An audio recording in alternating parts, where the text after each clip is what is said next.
The mainstream media is a popular target of Republican candidates, with Tuesday night's debate giving them another opportunity to get in their best punches.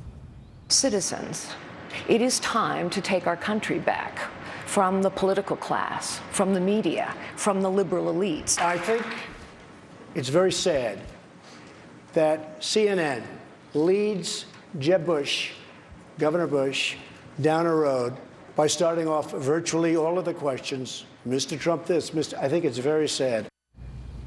But does the American public feel the same way? Frank Luntz took the issue of media bias to voters in Vegas. It's been the topic of almost every debate, Republican candidates claiming that the media hasn't treated them fairly. The question is, what do the American people think? Give me a word or phrase to describe how the media has responded in 2016 to the candidates. Very biased and unbalanced. Antagonistic. Unfair. Setting up fights. They like a good food fight. Chaotic. Disturbing. Primarily biased. Agenda-driven. Spectacularly fun and engaging and informative. Liberally biased. Is there any way to address this, or is this something that you're just going to have to live with as voters in this republic? Anybody? Dead center. Democratic debates with conservative talk show hosts. Oh, so you want to put basically Sean Hannity and Mark Levin on to... They're going to do all the Republican debates with liberal Democrat moderators. Why don't they do Democratic debates with conservative talk show hosts? You guys agree with that? Interesting. Matt? They need to stop asking questions to point the candidates at each other. They seem to be definitely focused on doing that to pit each other against one another. But don't you want the comparison? I think the candidates need to focus on themselves no matter what question that is thrown at them. But then they get accused of not answering the question. Well, if the question is ridiculous, then don't answer the question and stick with your guns. The problem I've seen is the media tries to inject themselves into the story far too often.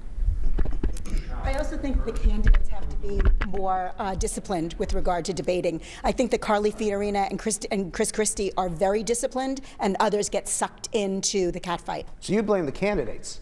And some of them, not all. Some of them are very disciplined. I think it puts a little juice into the game, just to see what the sparring is, what they're going to say, and they're going to expect it. Everybody, when I sit at home and watch it, I expect it. I totally disagree with everything everybody's saying, because I'm in my 30s and all my friends, for the first time ever, care, are engaged and commenting. Yeah, I think there's a lot of gotcha questions. A true debate is you ask the same questions and people get the chance to give their answers. In this, there are a whole lot of examples of where the questions that are asked are designed to attack a specific candidate or get them to say something about a different candidate. So this is the question that the media wants to know about the campaign. Tell me the truth. How many of you have watched so many debates because of Donald Trump? Honestly, who would say that Trump is a draw for you? Raise your hands. I would have watched him anyway. Okay, it's less than that, but your hand was going up. He's entertaining. He brings attention, and then he's going to bring topics to light that some of these other candidates, or even maybe on the Democratic side, they're good to ignore. Well, I think if it weren't for Donald Trump, we wouldn't be having the discussion about building a wall and the immigration seriously like we're having now. So we're actually addressing issues that needed to be addressed but weren't before.